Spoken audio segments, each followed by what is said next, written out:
the beats, I make it sweat. I'm a dab my respect. I put it, take up on my neck. Life check it in the hit.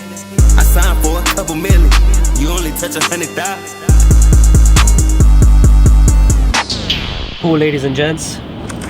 We are on the way to dinner on the Palm. And we're gonna have some fun. But look, we're in the studio right now with Riz, and I went through some charts. And again, I didn't want to show a particularly marvelous trade and really, impress. It was a regular trade. It was my last trade that I took last week, and it was a 1 to 3, the rest being break even. And the reason I showed that, by the way, you'll see in the video, I've recorded all of my recent trades, just live recording of the full session, so I can look back, document, and write my comments and revisit my thought process. Food for thought, maybe you should do the same. And then have it all organized alongside your journal, just live recordings, so that you can revisit your behavior patterns and revisit your thought processes, decision making, and evaluate any decisions you did make. Was that an emotional based decision? Was that a sound decision? Or is there any adjustments needed to be made in a strategy? If I'm still doing it 8 years later, I think it's something you should all consider doing. But within the trade breakdown, a few key lessons that were there. So number one, it was speaking about the partial system that we have. So as many traders, and Riz alluded to this, a lot of traders tend to just have partials based on subjective approaches that are always in line with the strategy. Now, if your strategy is not a 100% thing, you shouldn't be relying on that on your entry and exit points. Rather, have one that is objective, one that is subjective. Your entries will naturally be subjective based on checklist confirmations and so forth. But then if you also have subjective exits, for example, it could be Asia low as an exit, it could be a M15 low, it could be a 4-hour low, it could be a daily low, a weekly low. You have so many targets that you could have. And by the way, there's a lot more. You could have a support level, a resistance level, a trend line, a Fibonacci level. There's so many valid zones that you could potentially take a partial on. And what happens if it gets to the M15 one? You start to see some rejection doji candles as part of a healthy retracement, and then it continues lower. It means you took a partial too early. So I think having all of these approaches, which is something I did for over 5 years, most of you are probably doing the same, you'll realize that you're not always getting the most out of a trade, and at times you'll get more out of a trade than is needed. And now what that means is, let's say on a 100 trade basis, based on your exact entries, the best place to take a partial was after 15 pips of being in the trade, as is the case for me, which actually aligns with the session volatility. Now in that case, if I'm taking a partial after 30 pips on a particular day, I'll be like, yeah, I smashed it, I did really good. I took a partial at 30 pips, I got a 1 to 5 risk reward, let's say. But that would be deviating away from your data. If the data is showing the optimal point is at 1 to 3 or 15 pips, and those short-term wins lead to you deviating away from your normal curve, eventually you're going to come back, and everything converges back towards data. So remember that over time, allowing probability to play, everything converges towards data. So any short-term extra growth is actually a hindrance, because you're going to get overexcited, overzealous, and actually maybe over risk, get overconfident in the next trade, and it has a ripple effect like so. So I think in general, one of the most important things you can do for your trading is actually having a systematized way to take partials. Number one, it removes any emotion. So you're not going to be having greed in the trade, you're not going to be having fear in a retracement, and you're not going to be looking to double down and re-enter positions and all the emotions that come with being in a trade. For example, if you're having a news-based retracement and price is going sharp in the opposite direction, naturally you feel like you want to panic. If price is rejecting on a liquidity pool or rejecting on the counter demand area, you're going to think maybe I should close out. All of these decisions come because the price is involving you in emotion.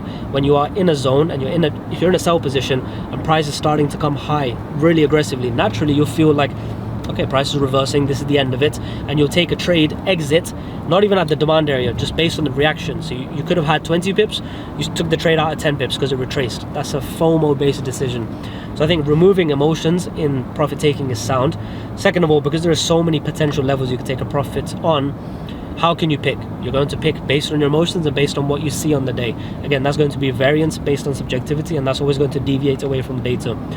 Now, if you want to do your profit taking systems that are fixed, it's objective, there's no emotion in there, and it's optimized for longevity, there's two ways you can do it. Number one is going to be a strategic approach, which is going to be through data.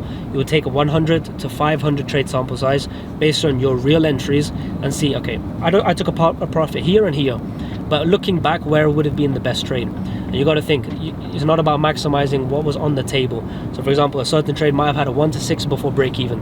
That doesn't mean the best thing to do is have a partial at 1 to 6.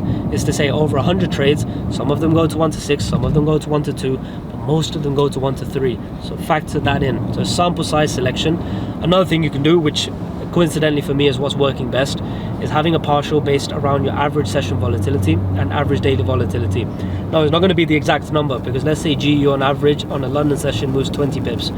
Unlikely you're going to catch the top and catch the bottom. So what I usually say is, based on the top of the day or your entry, take 80%. Usually entry is a bit more secure, because the top of the day or high of the day, your entry might be 5 to 10 pips lower. So out of the 20 pips or 30 pips of the session, you might already be 5 pips late. So you don't want to be taking a 20 pip TP when price is already 5 pips late, because then you're going to actually not hit your TP level. So I think having calculation of the average session volatility, doing 80% of that from the high of the day or the low of the day, depending on sell or buy, that's the best place to take a partial. Usually, if you are trading a smaller stop loss, you should do the risk reward profile. So if your average stop loss is sub 10 pips, go for risk reward. On average, for me, 1 to 3 is the best place to take a partial. If you are taking a large stop loss, 10, 15, 20 pips, go for session movements. So on average, take a partial after 15, 20 pips, especially if you're trading EU and GU. And the same for the day. So if you're trying to do intra-session and maybe intraday trading, which I think is perfectly sound and actually the most appropriate way for the way I am, I think taking a partial at the average daily range, but again, from the high of the day, 80% of the way there, because you won't be entering at the top. You'll probably be entering after confirmation. The average session volatility, 15-20 pips. The average daily volatility, 50 to 70 pips. So if you align your TP1 and TP2 around that, you're either fixed for data, which is your optimal levels, or you're fixed for session movement backed by data. But either way, there's not emotion in there. It's fixed levels, it's backed by data. It's something that is a probabilistic edge as opposed to a subjective level-based edge. And I think having that as a long-term way of trading, it builds longevity, sustainability, and you're away from emotion, which is always the best thing to do in one format of your trading. And I don't think that should be your entries. I think entries having discretion and a little bit of emotion in terms of emotional intelligence is the right thing to do. But in profit taking, I think remove it. So that's what I mentioned in the episode with Riz on why I take partials in the way that I do. And then this specific trade, he was wondering why didn't I take the full volume, or why didn't I take any other decisions? It's because in that trade, I didn't know if it was going to be a 1 to 3 in reverse, or 1 to 5 in reverse, or 1 to 10 in reverse. And that's the point. No one knows the outcome of a trade.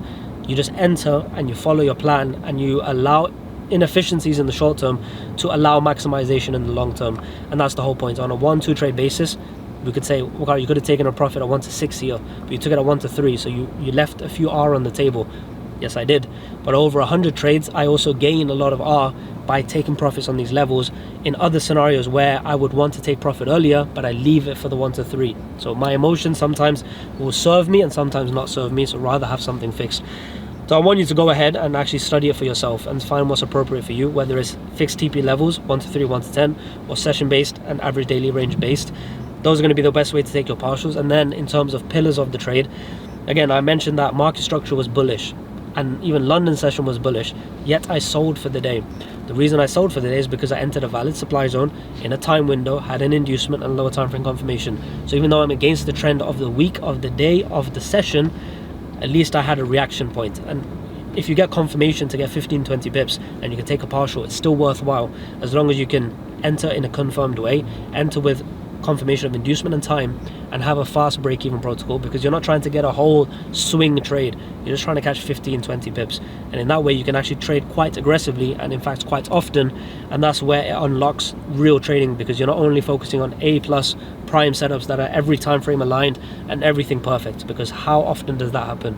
Sporadically, maybe once or twice a month. But you want to be able to trade a few times a week and maximize risk reward. So if you can take A+ setups, but also B+, C+ setups, maybe some of them counter trends, some of them are just reaction points, but you can always capture a 1 to 3. If you've got the direction right or the reaction right, and you can 9 times out of 10 get the 1 to 3 risk reward, maybe you don't get the full TP, maybe you don't get the 1 to 10, but you get that 1 to 3, lock in 1.5%, 50% volume, and the rest goes to break even.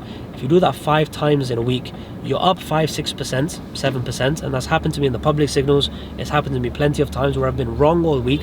I've taken a few stop losses, but I'm still up for the week, not because a single trade did not hit the TP level of the 1 to 10, but a few of them hit the 1 to 3, 1 to 3, 1 to 3. So you're up for the week and you were wrong, and that's when it gets really powerful, because you actually become profitable, taking money home and not even having a profitable week in terms of directional bias, or actually the full TP level. And that's why it's important to recognize a trader is not just someone that analyzes the charts. A trader is not someone that just manages risk.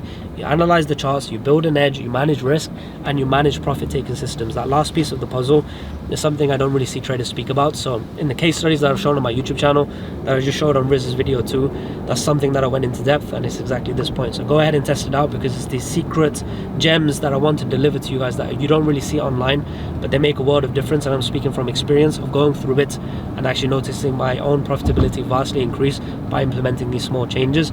And I want you to go ahead and do the same. Let me know how it goes.